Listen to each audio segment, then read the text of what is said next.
مولاي صل وسلم دائما أبدا على حبيبك خير الخلق كلهم مولاي صل وسلم دائما أبدا على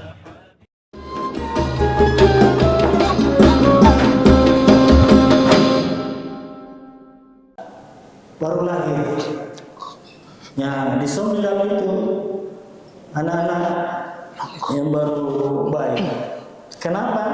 Oleh karena pada saat itu ya kehidupan ini diliputi oleh suasana yang dianggap kebenaran adalah kebenaran mimpi.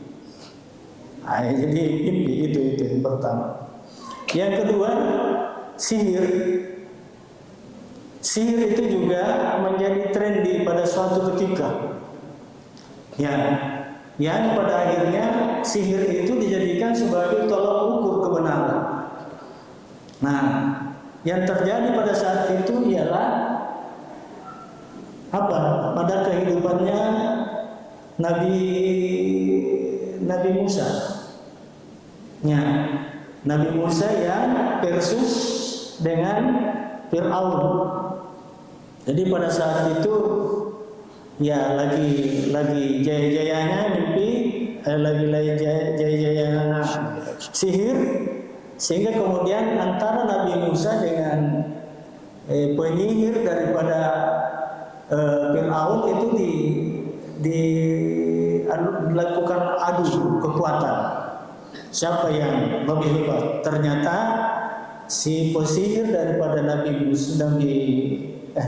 pesihir daripada Fir'aun itu terkalahkan dengan mukjizatnya Nabi Musa. Ya, mukjizatnya Nabi Musa kita kenal semua berupa tongkat.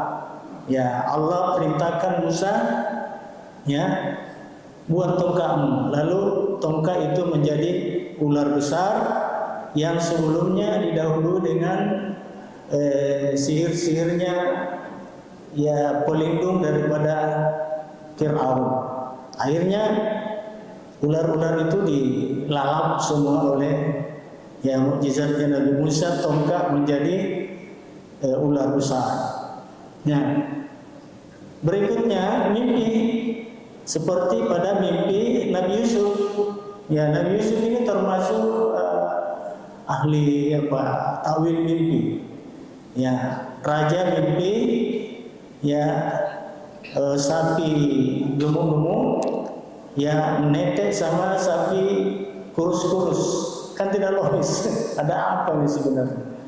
Nah, Yusuf takwil mimpi itu kalau akan terjadi musim kemarau berturut-turut 7 tahun. Ya, diharapkan pada musim barat pun itu akan terjadi 7 tahun berturut-turut, dan 7 tahun berturut-turut akan terjadi musim kemarau. Oleh sebab itu maka di saat musim kemarau terjadi, musim tumbuhan jadi, diharapkan supaya menyimpang ya untuk persediaan makanan pada saat terjadinya musim kemarau berturut-turut. Jadi yang saya ingin sampaikan tegaskan bahwa ada memang zamannya sesuatu yang dipertuankan, sesuatu yang dianggap kebenaran itu adalah melalui mimpi, melalui sihir, dan itu model sihir ya. Sekarang juga barangkali masih ada, wallahu a'lam bishawab. Nah, yang jadi hebat pada saat itu kalau orang mampu ya melumpuhkan sesuatu apa yang trendy pada saat itu. Mukjizat sebelum Al-Quran ini datang adalah mukjizat berupa fisik. Ya, itu namanya hissi namanya. Fisik ya, mukjizat yang dapat dilihat secara nyata dengan mata kepala. Ya, orang mati menjadi hidup, itu yang jadi hebat. Tetapi Nabi Muhammad SAW pada zaman ketika beliau datang tidak lagi berlaku model-model sesuatu kehidupan seperti itu. Yang jadi model kehidupan pada waktu Rasul datang, ya, terakhir ini adalah sesuatu yang sangat logis, yang masuk di akal. Ya, seperti apa? Ya, itu dapat diketahui pada saat Rasul datang, ya, membawa risalah. Risalah itu adalah tugas kebenaran. Ya, pada saat itu yang jadi trendy adalah syair-syair pada saat itu. Sehingga para penyair pada saat itu sangat tinggi kedudukannya. Ya, bahkan selalu dilakukan sayembara oleh para penyair, lalu kemudian digantung di Ka'bah itu hasil sayembara yang keluar sebagai pemenang. Nah, itu artinya apa? Pada zaman Rasulullah Muhammad SAW, yang jadi tolok ukur kebenaran bukan lagi sihir, bukan lagi mimpi, ya, tetapi pada saat itu adalah mulai pada menggunakan akal pikiran yang sehat. Ya, jadi inilah sebuah proses mencari kebenaran, sehingga pada saat Rasulullah Muhammad SAW datang itu dengan akal sudah maju, pikiran sudah maju, ya. Nah, sesuatu yang dapat diterima sebagai tolak ukur kebenaran adalah rasio, akal pikiran. Nah ini, jadi saya sudah antar kondisi sebelum Rasulullah SAW dan kondisi masyarakat pada saat Rasulullah SAW ada. Ya. Nah, yang pertama. Ya, oke. Pada saat itu, belakang juga ini, ya. Oleh sebab itu maka ada HDMI ini samping pengantar awal ya untuk memulai kita punya pengajian ke depan ini itu masuk di rasio pertama-tama kita. Rasio ada pada diri abstrak kita. Jadi diri ini ada diri fisik, ya, jasmani, ada diri psikis, jiwa kita. Nah, jiwa ternyata banyak namanya. Jiwa ini banyak namanya. Ada nafsu, ada ruh, ya, ada akal, dan seterusnya. Nah, karena kita pengajian ini adalah, kalau saya kaitkan ke ini tadi ayat surah yang ke-41, kayaknya salah tulis itu ya, bukan ayat surah ke-4, 41 Fussilat ayat 22. Ya. Itu artinya apa? Sebelum kita masuk di informasi yang berkaitan dengan ayat ini, yang patut kita bersihkan dulu adalah hati kita, pikiran kita. Makanya saya dahului dengan doa ini, Allahumma tahhir qulubana minan nifaq. Ya Allah, bersihkan hati kami daripada kemunafikan. An-nifaq itu artinya lubang. Nifaq, lubang, ya, masuk pada yang biasanya masuk di lubang itu tikus. Masuk pada satu lubang, keluar di lubang yang lain. Itu sifat bagi orang-orang munafik. Jadi beda antara hati dengan kenyataan. Lain di hati, lain di nyata. Ini. Oke? Tuh. Oh, jadi kalau orang bertanya apa itu munafik? Munafik itu lain di hatinya, lain juga di kenyataan. Ya. Yang kedua, wa amalana, bersihkan ya Allah akan perbuatan-perbuatan kami. Jadi sudah dua yang kita minta, bersih hati bersih perbuatan. Nah, bersih perbuatan, apa yang harus bersih dari perbuatan? Namanya ria. Ria. Apa itu ria? Ria itu adalah senang kalau dia dilihat oleh orang lain. Jadi dia berbuat senang jika disaksikan oleh orang lain. Auzubillahi min dzalik. Itu penyakit sebenarnya. Yang kedua, wa alsinatana minal kizbi. Ya Allah, bersihkan ucapan saya daripada mengucapkan sesuatu yang bohong. Nah itu. Wa ayunana minal khana minal khiyanati. Ya Allah, bersihkan hatiku, bersihkan mataku ya daripada mata yang khianat, berkhianat.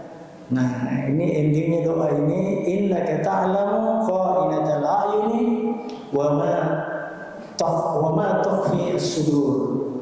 Sesungguhnya Engkau ya Allah Maha mengetahui mata yang berkhianat, dan sesungguhnya Engkau ya Allah Maha mengetahui apa yang terselubung di dalam hati.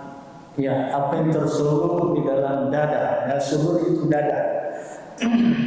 Ini awal daripada sebelum saya menyampaikan intisari daripada Quran Fussilat 41 ayat 22.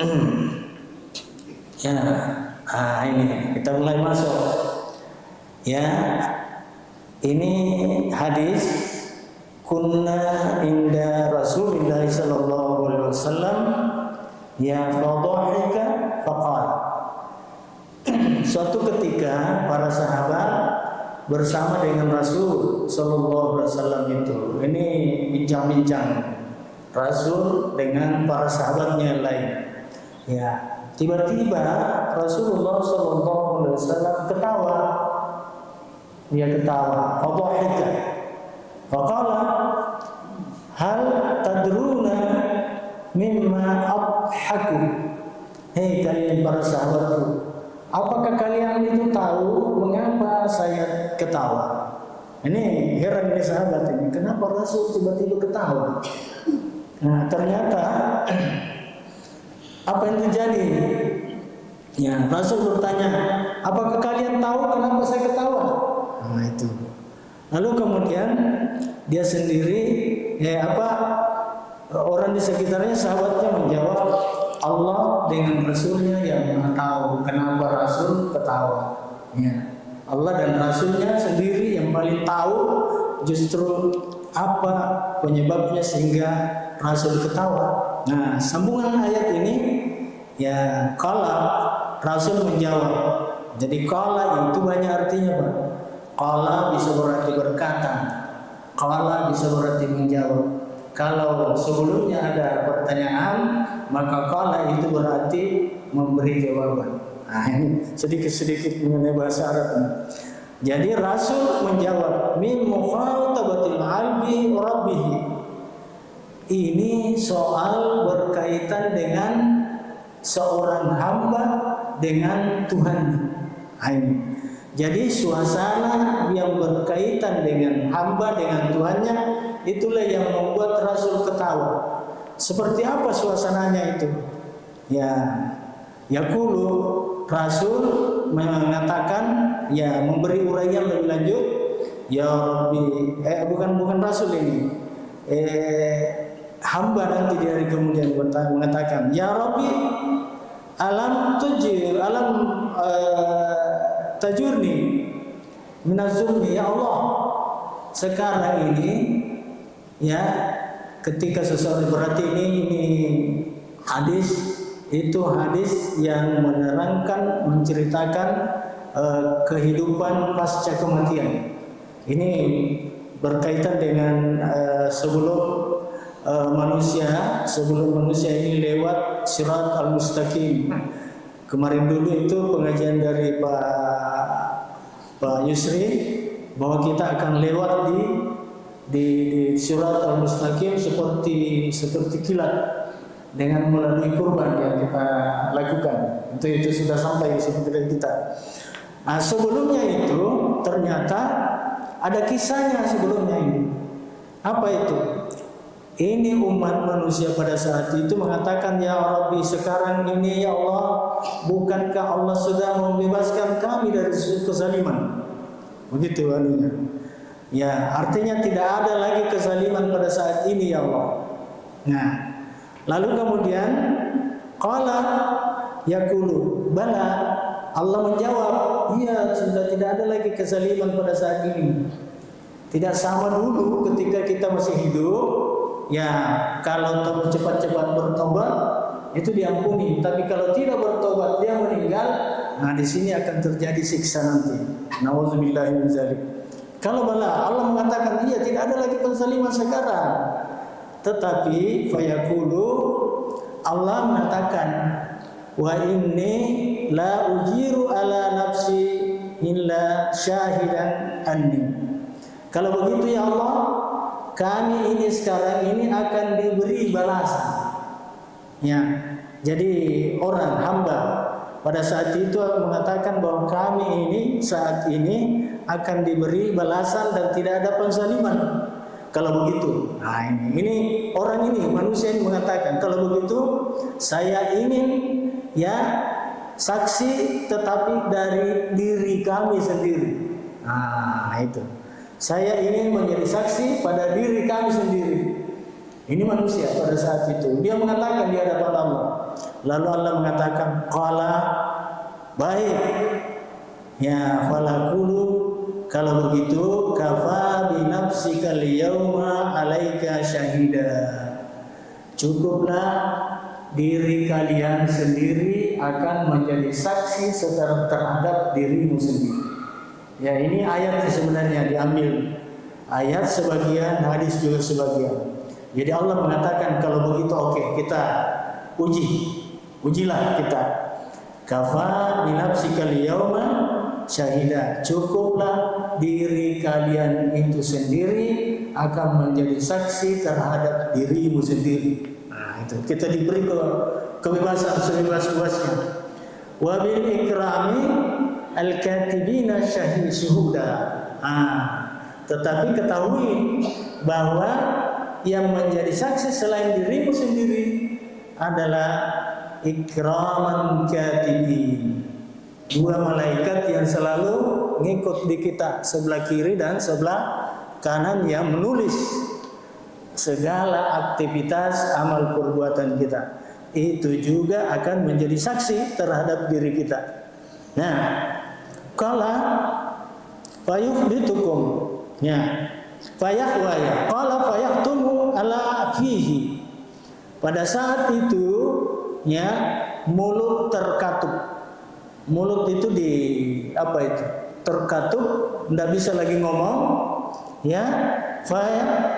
Fayukalu li arkanihi intaki, maka apa yang menjadi rukun, ya, rukun itu artinya esensi daripada manusia itu yang berbicara. Ya, jadi bukan lagi mulut yang bicara, tetapi esensinya kita. Nah, nanti sebentar apa itu esensinya manusia? Manusia yang sebenar-benarnya itu yang bicara. Ya, qala fantalib, ya, bi'amali. Ya, Allah mengatakan silakan, ya, nilai ukur orang sesuai dengan amal perbuatannya. Jadi ini yang bakal terjadi Bapak-bapak, ya, ketika kita menunggu di lewat sirat al-mustaqim. Ya, berarti kita di mahsyar ini. Perjalanan hidup kita kan hidup, kubur, ya, nunggu sampai kita tidak tahu berapa lama kita dikubur. Tapi orang yang beruntung hidupnya itu, ya, sebentar sekali saja. Karena ada orang yang hidup 309 tahun, ya, itu di gua, itu ditanya berapa lama aku di situ, dia bilang sebentar saja, sebentar sekali. Itu kalau dia merasakan nikmat. Tetapi kalau dia merasakan sakit, susah, yang menderita panjang umurnya. Jadi kata Imam Ghazali, kalau mau pendek umur, ya rasakan kenikmatan, nikmat-nikmat. Tetapi kalau mau panjang umur, ya rasakan penderitaan. Bayangkan Pak, sakit gigi saja hanya berapa jam. Saya kemarin ini sakit perut, ini sampai tidak salat di sini, salat maghrib. Kayak saya lumpuh, perasa sekali, tidak bisa saya bergerak. Ya lama sekali saya rasakan sakit. Tapi kalau nikmat, mungkin sudah lama itu, tetapi tidak terasa karena enak semua. Ternyata orang yang merasakan kenikmatan meskipun lama itu, dia rasakan sebentar sekali itu. Tapi kalau orang sakit gigi, sakit saja, luar biasa itu. Lamanya waktu. Menunggu saja Pak, lama itu waktu. Ini hal yang. Nah, jamaah dirahmati Allah Subhanahu wa taala, ini pengantar daripada apa yang kita akan bahas di 4122. Ya, mana lagi ini? Mas Batu? Oh iya, ya Allah. Oke.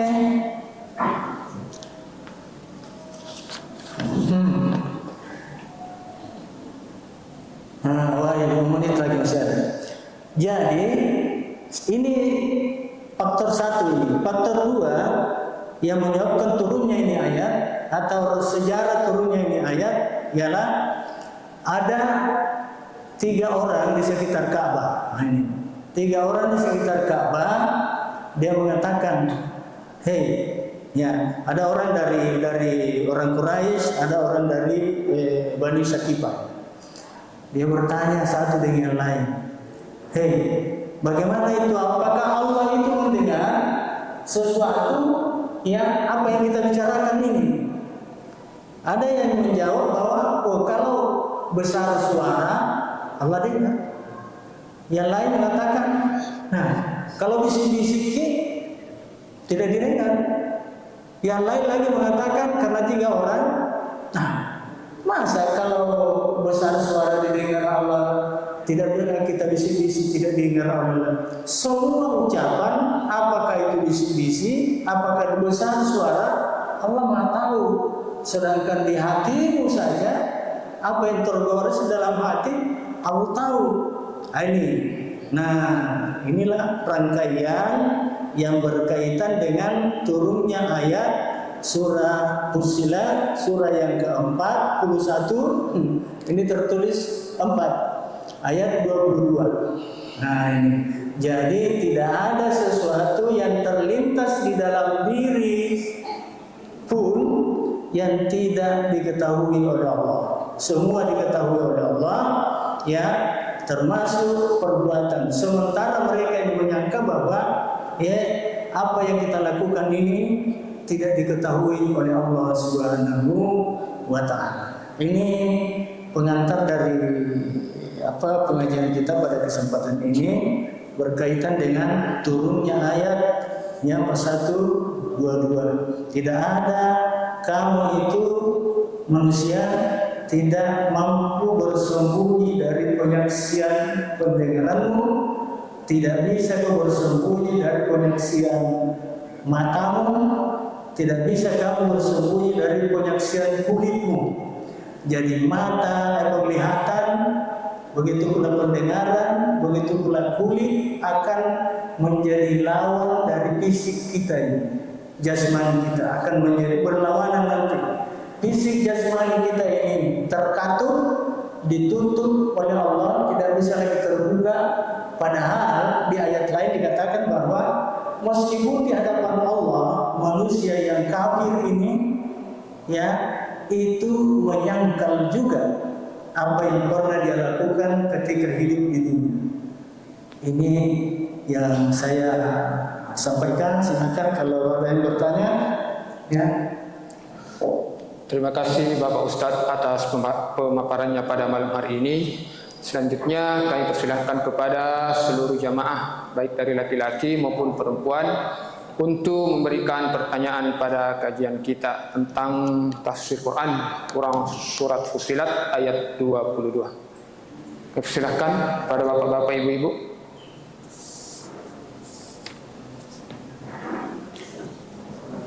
Ya. Baik.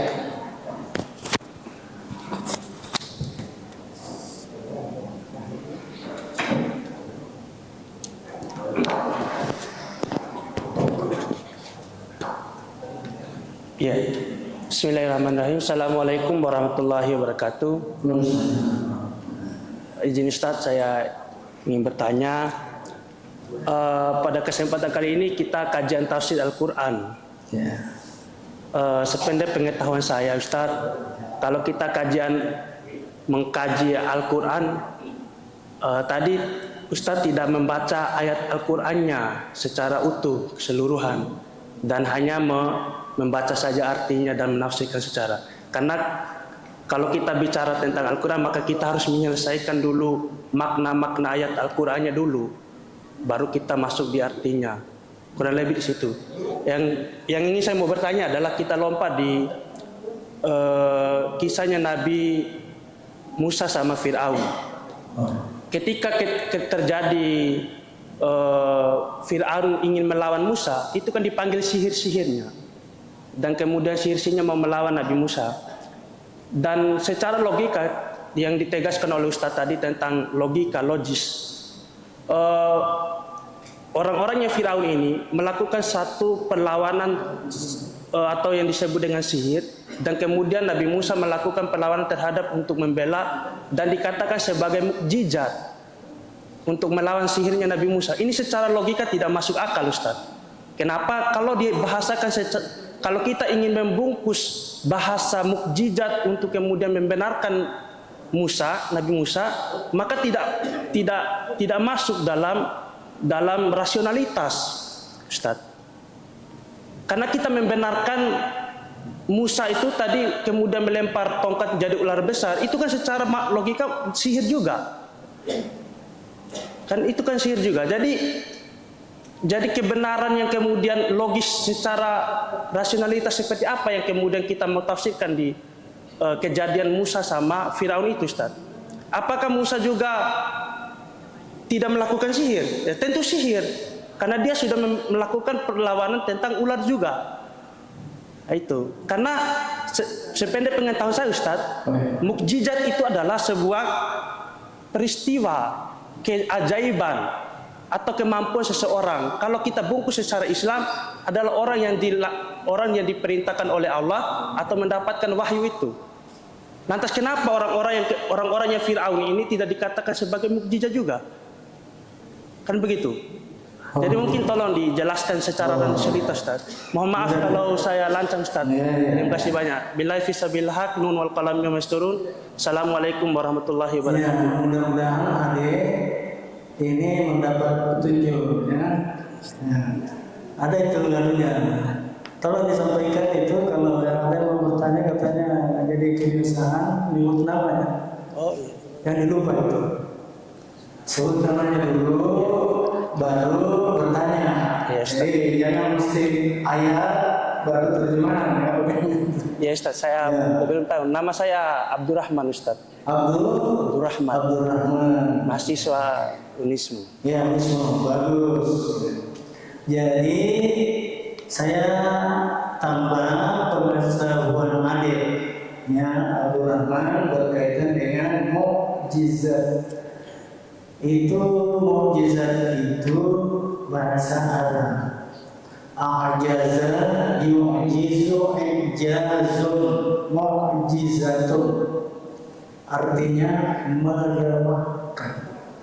Jadi mukjizat itu adalah sesuatu yang diberikan kepada Rasul untuk melemahkan sesuatu hal yang dianggap trendy, wow pada saat itu. Nah, karena kalau dibiarkan begitu terus-menerus, maka ada yang bakal terjadi yang justru melenceng daripada kebenaran tentang kehidupan di dunia ini. Kebenaran hakiki dalam kehidupan ini adalah Allah. Sementara Fir'aun pada saat itu mengaku dirinya kalau dia adalah Tuhan. Nah ini yang tidak boleh terjadi.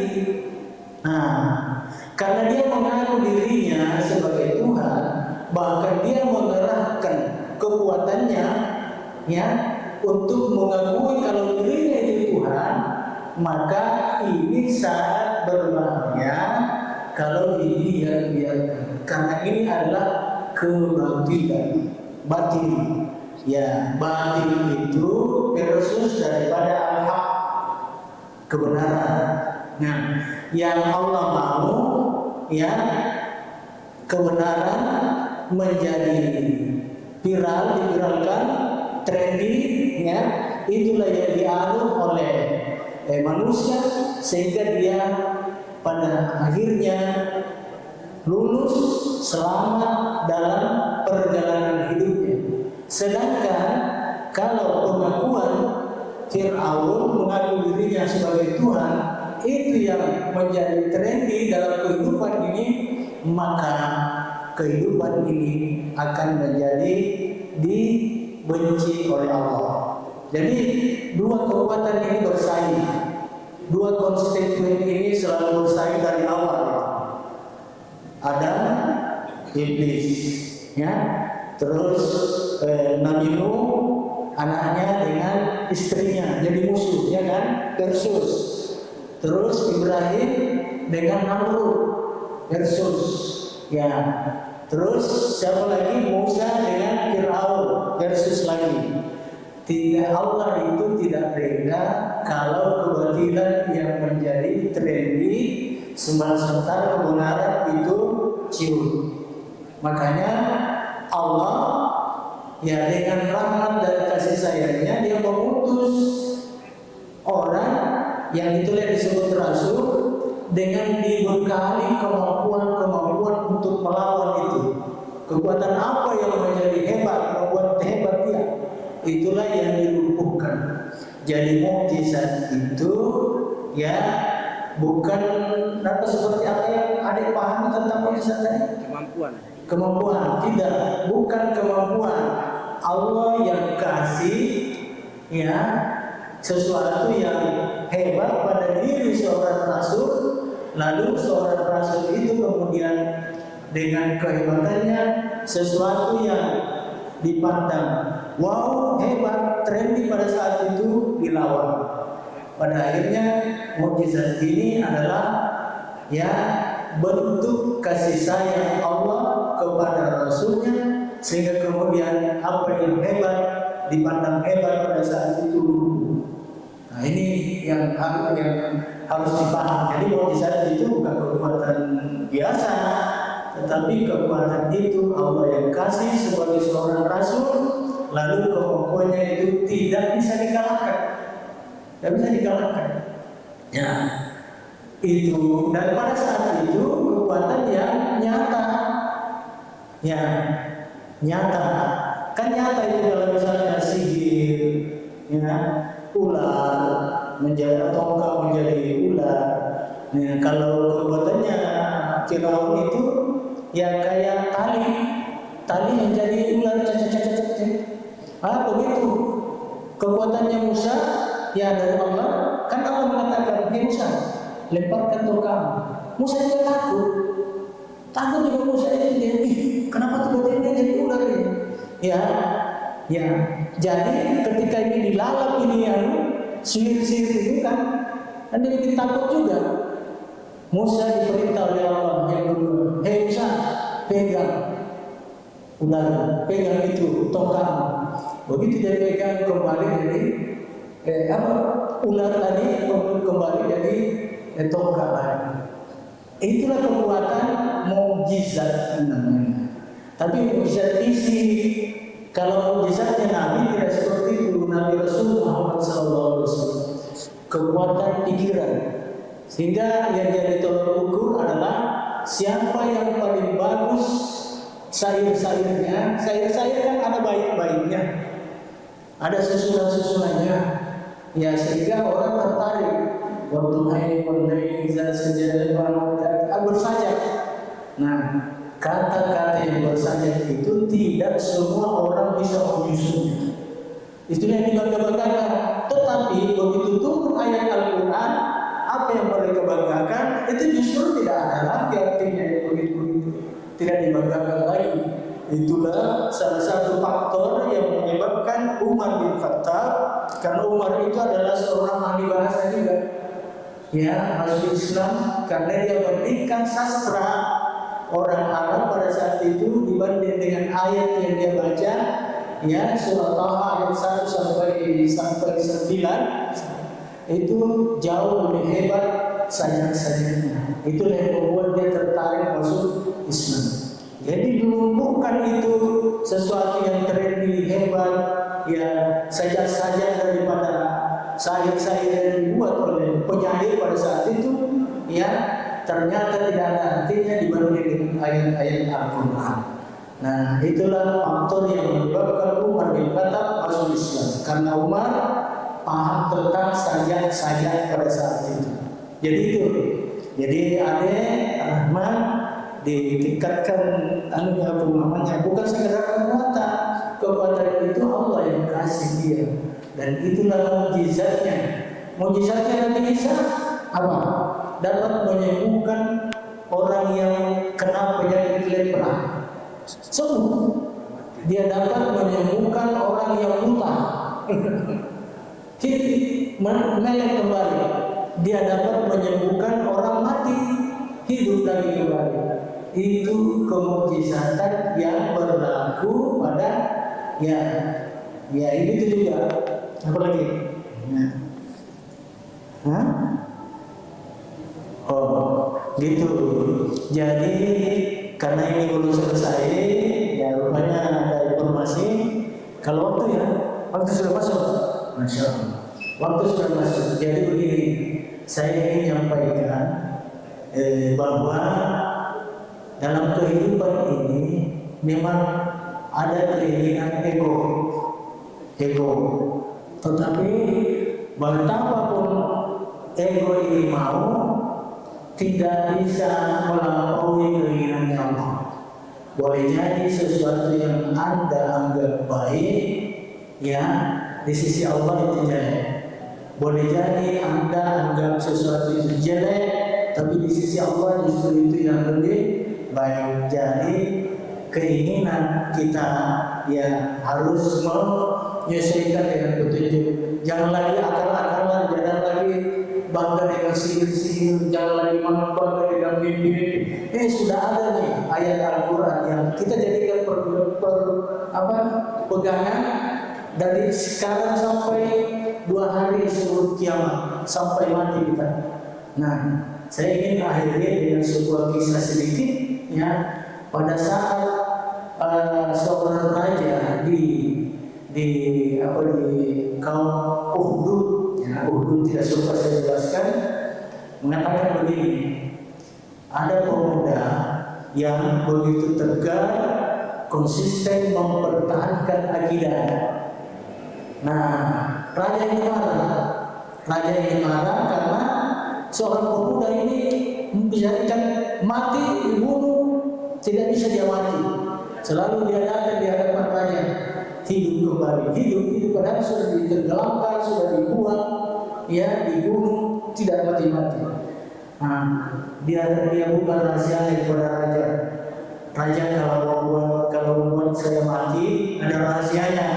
Apa rahasianya?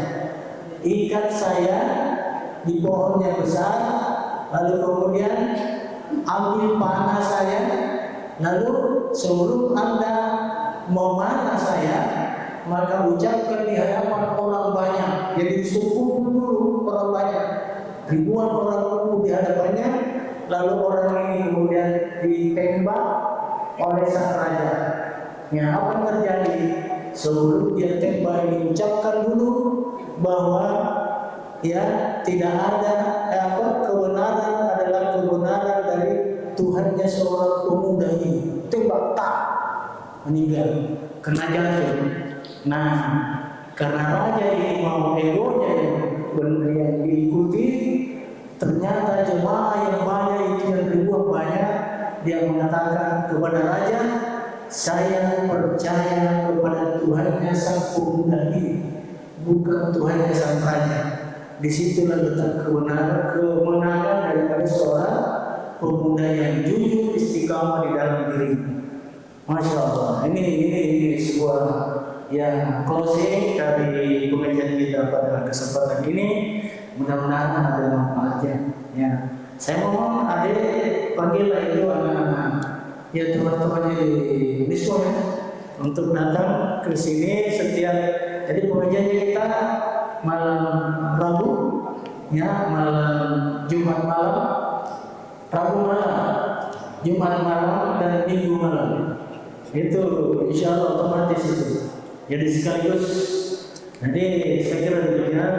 Atas segala perhatian saya ucapkan banyak terima kasih. Assalamualaikum warahmatullahi wabarakatuh. Baik, terima kasih kepada seluruh jamaah dalam berpartisipasi dalam acara ini. Jadi sekali kami berharap kepada seluruh jamaah insyaallah selalu aktif